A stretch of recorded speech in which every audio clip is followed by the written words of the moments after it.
क्या होता है कोर्ट मार्शल, कितनी होती है सजा, क्या है पूरी प्रक्रिया। भारतीय सेना दुनिया की चौथी सबसे बड़ी सेना है।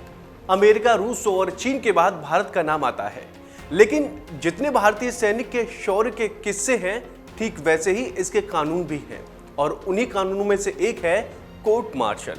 कोर्ट मार्शल का नाम जब भी हम सुनते हैं तो हमारे दिमाग में कई सारे सवाल उठने लगते हैं कि आखिर कोर्ट मार्शल के बाद सैनिक का क्या होता होगा। क्या उसे बेइज्जत करके सेना से बाहर निकाल दिया जाता होगा, या फिर और भी तमाम तरह के ख्यालात हमारे दिमाग में चलने लगते हैं। तो चलिए हम आपको इन्हीं सवालों के जवाब आज इस वीडियो में देने वाले हैं। दरअसल सेना द्वारा किसी भी ऑपरेशन को सफल बनाने के लिए अनुशासन का पालन करना बहुत जरूरी होता है। जब सेना को कोई जवान या कोई अधिकारी नियमों को तोड़ता है तो उसके अपराध के हिसाब से उसे सजा दी जाती है। इन्हीं सजाओं में से एक होती है कोर्ट मार्शल की सजा। भारतीय सेना के 3 प्रमुख अंग हैं, थल सेना, नौसेना और वायुसेना। इन तीनों सेनाओं के अलग अलग नियम हैं।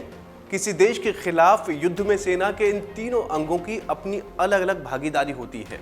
आप ये तो जानते ही हैं कि भारतीय सेना अभी भी ब्रिटिश द्वारा बनाई गई सैन्य न्याय की व्यवस्था का पालन कर रही है। हालांकि ब्रिटेन ने इसमें परिवर्तन कर लिया है।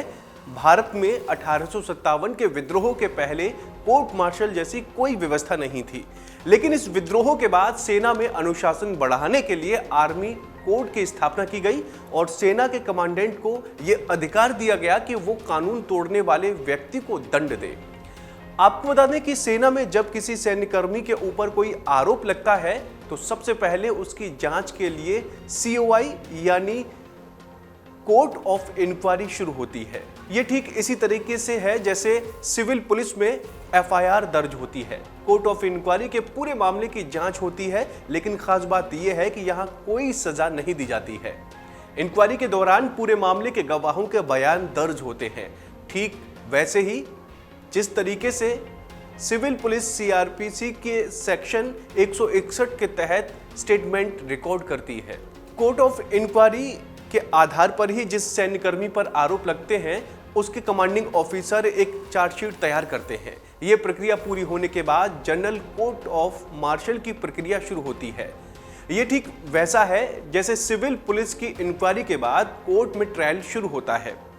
चर्चित मिलिट्री वकील रहे कर्नल मुकुल देव इंडियन एक्सप्रेस से बातचीत में बताते हैं कि मिलिट्री और सिविल केसेस में मुख्य तौर पर फर्क यह है कि मजिस्ट्रेटियल कोर्ट में ट्रायल पूरा होने के बाद मजिस्ट्रेट सजा का ऐलान करता है, जबकि जनरल कोर्ट मार्शल में सजा का ऐलान नहीं होता, बल्कि सजा का प्रस्ताव संबंधित कमांडेंट को भेजा जाता है। आर्मी एक्ट 164 के तहत संबंधित आरोपी एक प्री कन्फर्मेशन पिटीशन और एक पोस्ट कन्फर्मेशन पिटीशन दायर कर सकता है।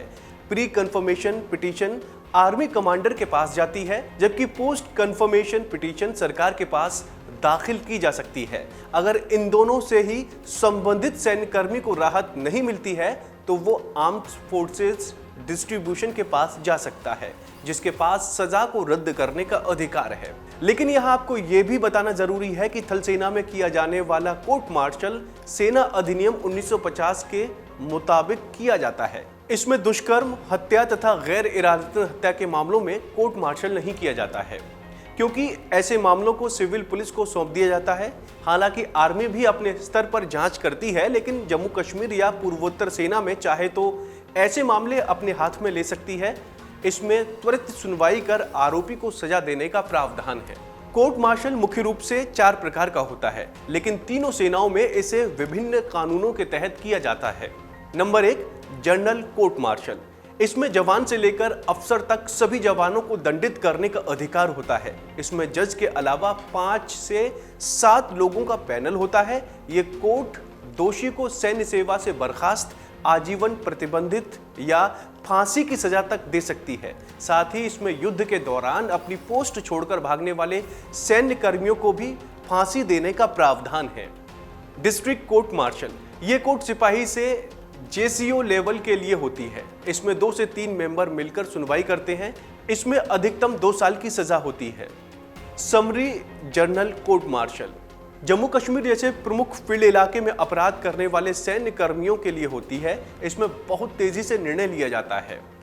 समरी कोर्ट मार्शल, इसमें सबसे निचले तरह की सैन्य अदालत में केस चलता है। इसमें सिपाही से एनजीओ तक के पद वाले लोगों का केस सुना जाता है और अधिकतम 2 साल की सजा देने का प्रावधान है।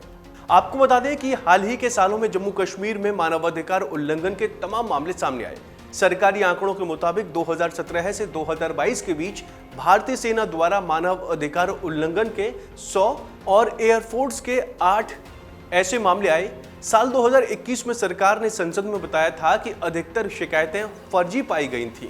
बता दें कि साल 2020 में भारतीय सेना ने दिल्ली स्थित अपने मुख्यालय में मानव अधिकार उल्लंघन से जुड़े मामलों के लिए सुनवाई के लिए एक अलग से सेल यानी ह्यूमन राइट्स सेल की स्थापना की थी। तो दोस्तों, उम्मीद है आपको हमारी ये जानकारी पसंद आई होगी। ऐसे ही तमाम अपडेट्स के लिए आप देखते रहिए वन इंडिया।